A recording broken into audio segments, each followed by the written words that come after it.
तो शुरुआत करते हैं महायुद्ध की। आज बात पुतिन के सबसे बड़े मिसाइल अटैक अभियान से जुड़ी। पुतिन ने 10 घंटे में यूक्रेन के 10 शहरों में ऐसी तबाही मचाई कि दुश्मन कैंप से बचाओ बचाओ की आवाज आने लगी। और पुतिन का सबसे बड़ा टारगेट वो शहर बना है जहां जेलेंस्की ने अपना सबसे खास हथियार छुपा कर रखा था। वहां लगी आग देखकर जेलेंस्की के भी होश फाख्ता हो चुके हैं।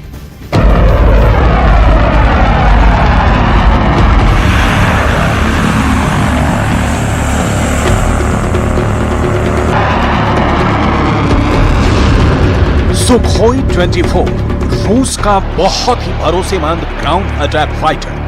मिग 31 रूस का सबसे तेज फाइटर जेट, रफ्तार 3000 किलोमीटर प्रति घंटा।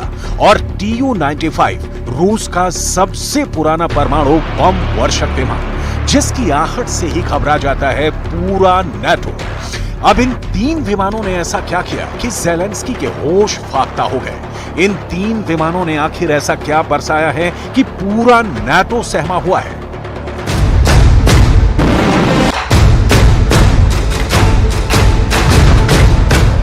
पहले इनकी बमबारी की एक झलक देखिए, इनका खौफ समझिए। इनकी उड़ान दुश्मन के दिलो दिमाग पर ऐसा गहरा असर छोड़ती है कि सबको लगता है कि जैसे पुतिन ने पूरे यूरोप पर युद्ध छेड़ दिया है। इन 3 विमानों ने अगस्त की शुरुआत में ही जेलेंस्की की फायर पावर की कमर पूरी तरह से तोड़कर रख दी है, चकनाचूर कर दी है। इन 3 विमानों ने अगस्त की शुरुआत से ही जेलेंस्की को ऐसा झटका दिया है कि यूक्रेन के काउंटर अटैक की हवा पूरी तरह निकल चुकी है। पुतिन की तरफ से अचानक आए ऑर्डर के बाद इन तीनों विमानों को एक के बाद एक तैनात किया गया और उनसे ऐसी जगह पर हमले किए गए जिसे जेलेंस्की का सबसे खतरनाक हथियार गोदाम माना जा रहा था, जहां नाटो से मिले ऐसे हथियार रखे गए थे जिनसे मॉस्को तक हमले की तैयारी पूरी थी, जहां पर इतना गोला बारूद रखा हुआ था जिसकी आग में रूस के कई शहर जल जाते।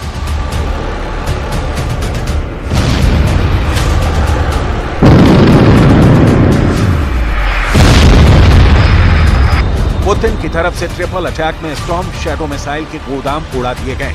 रूस ने पश्चिमी यूक्रेन में कई जगह हमले किए और पुतिन का बड़ा टारगेट बना खमोनित्स्की का इलाका। यहां यूक्रेन के एक एयरबेस पर स्टॉर्म शैडो क्रूज मिसाइल का गोदाम बनाया गया था, जिसे रूस ने पूरी तरह तबाह कर दिया है।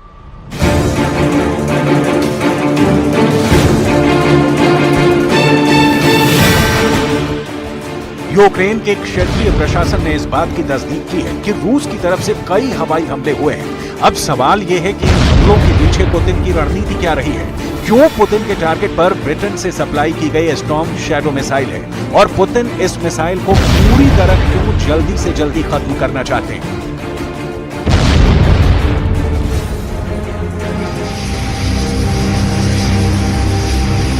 जेलेंस्की को यह मिसाइल मार्च के बाद मिली और फिर जून और जुलाई के महीने में इस मिसाइल से रूस के ठिकानों पर हमले तेज कर दिए गए।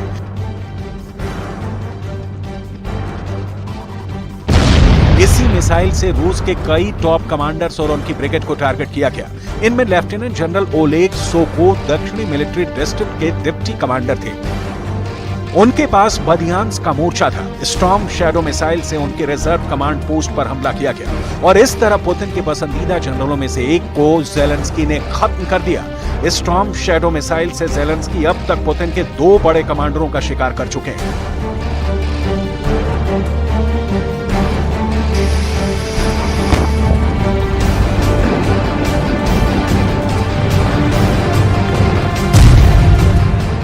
सबसे पहले 12 जून को जेलेंस्की ने इसी स्टॉर्म शैडो मिसाइल से पुतिन के एक जनरल को मौत के घाट उतारा था। ये थे मेजर जनरल सर्गेई गोर्याचेव, जिन पर जापोरिजिया में स्टॉर्म शैडो से हमला किया गया था। और फिर 1 महीने बाद 11 जुलाई को जेलेंस्की ने बदियांस्क में स्टॉर्म शैडो मिसाइल से लेफ्टिनेंट जनरल ओलेग सोको को मार डाला।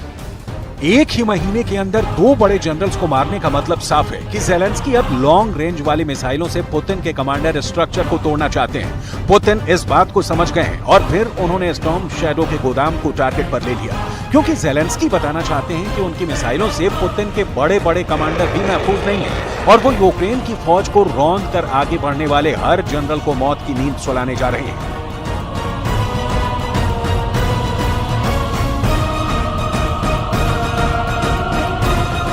जेलेंस्की के इरादे को मिट्टी में मिलाने के लिए पुतिन ने अपने 3 हिटमैन काम पर लगा दिए।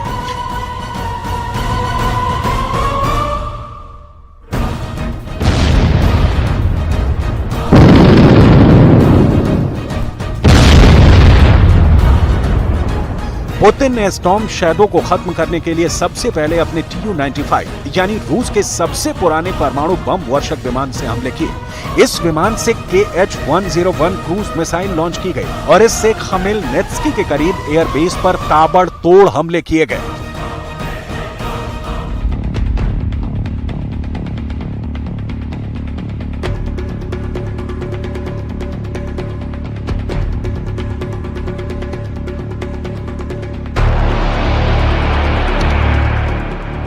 ये बम वर्षक विमान 24 घंटे यूक्रेन पर मिसाइल फायर करने के लिए तैयार रहता है। जैसे ही व्लादिमीर पुतिन का ऑर्डर आया, पूरा एयरबेस एक्टिव हो गया।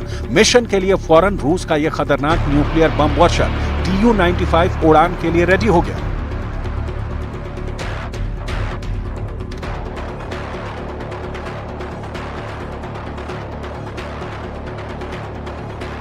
यह पुतिन का बहुत ही पावरफुल शो है, जो एक फ्लाइट के साथ पूरे यूक्रेन की धड़कन बढ़ा देता है। यह पुतिन के परमाणु हमले का लॉन्चिंग पैड है और इसका एक्टिव होना बड़ा मैसेज होता है। लेकिन हमेशा की तरह इस बार भी पुतिन ने इस विमान से क्रूज मिसाइल दागी।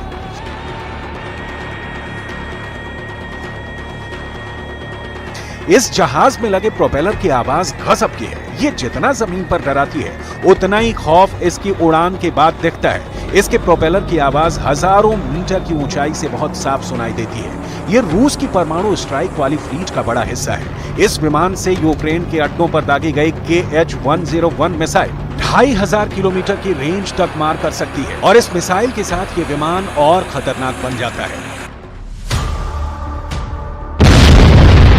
Tu-95 के बाद बारी आई MiG-31 की। इस विमान से केंजल हाइपरसोनिक मिसाइल से हमला किया गया और यूक्रेन के कई हथियार गोदाम तबाह कर दिए गए। अभी MiG-31 रूस की स्ट्रेटेजिक फोर्स का बहुत बड़ा हिस्सा है और केंजल मिसाइल के साथ रूस की एयर पावर की रेंज कई गुना बढ़ गई है। केंजल एक हाइपरसोनिक मिसाइल है जो रूस की इस्कंदर मिसाइल का एयर वर्जन कही जाती है। रफ्तार है 10,000 किलोमीटर प्रति घंटा। ये मिसाइल 2000 किलोमीटर की रेंज तक परमाणु वॉरहेड के साथ हमला कर सकती है। इस मिसाइल को MiG-31 की बेली यानी एयरफ्रेम के निचले हिस्से में इंजन के बीचों बीच फिट किया जाता है, ठीक वैसे ही जैसे सुखोई फाइटर जेट में ब्रह्मोस लगाई जाती है। अब आप अंदाजा लगाइए कि MiG-31 जिसकी खुद की अधिकतम रफ्तार 3000 किलोमीटर प्रति घंटा है, उससे इस मिसाइल को फायर किया जाता है और ये 10,000 किलोमीटर प्रति घंटे की रफ्तार से अपने टारगेट की तरफ बढ़ती है।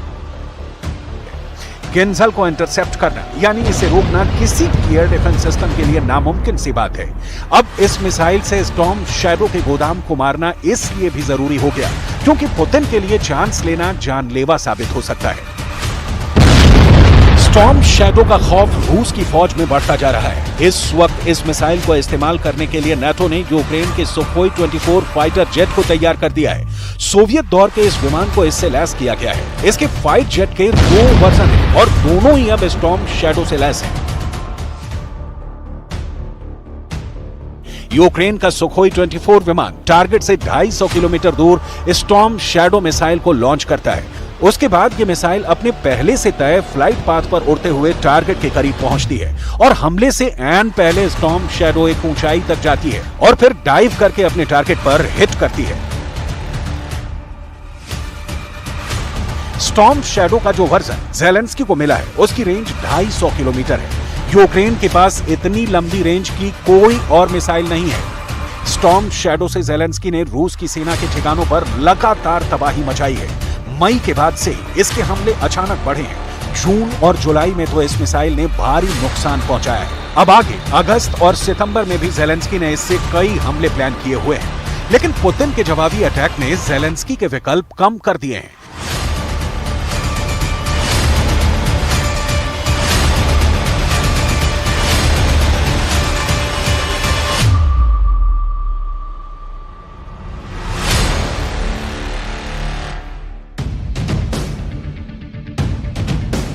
स्टॉर्म शैडो हो या फिर कोई और मिसाइल, लंबी दूरी की क्रूज मिसाइल पुतिन के टारगेट पर है। रूस का दावा है कि वो ज़ेलेंस्की के ऐसे हथियारों को इंटरसेप्ट करने में कामयाब रहा है, यानी उसे इसे आसमान में ही ट्रैक करके मार गिराने में कोई दिक्कत नहीं आ रही।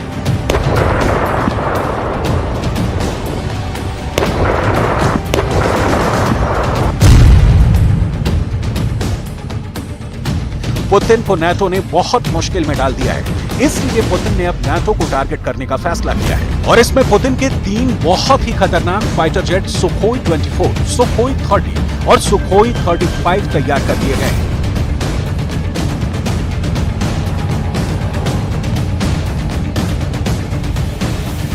रूस की एयरफोर्स अब यूरोप के बीचों बीच इन विमानों से हमले की प्रैक्टिस कर रही है। इन तीनों विमानों को ऐसे मिशन के लिए तैयार किया जा रहा है जिसमें यूरोप का एयर डिफेंस पूरी तरह से फेल हो जाएगा। ये तैयारी ऐसी जगह की जा रही है जो नक्शे पर नाटो को बहुत खटकती है। ये है कलिनिनग्राड, और यहाँ पुतिन ने अपने नए हथियार जुटाने तेज कर दिए हैं। फाइटर जेट की नई स्क्वाड्रन भी यहाँ तैनात करने की तैयारी है। ये विमान ऐसे बम से लैस किए जा रहे हैं जिनकी रेंज में आसपास के बाल्टिक देश होंगे और नाटो के वो अड्डे होंगे जो अब तक रूस के हमलों से सुरक्षित माने जाते हैं। लेकिन पुतिन ने स्टॉर्म शैडो को लेकर बड़ा फैसला कर लिया है, और वो फैसला ये है कि अब रूस अपना बदला ज़ेलेंस्की से नहीं बल्कि नाटो से लेगा। देखा जाए तो इस वक्त यूक्रेन का युद्ध बहुत ही खतरनाक दौर में पहुंच चुका है। युद्ध को करीब 1.5 साल हो चुके हैं, लेकिन ये हमले रुकेंगे ऐसा बिल्कुल भी नजर नहीं आ रहा है। दोनों तरफ हजारों या कहें कि लाखों सैनिकों की जान जा चुकी है। दुश्मन को ज्यादा से ज्यादा नुकसान पहुंचाने का दावा दोनों तरफ से किया जा रहा है।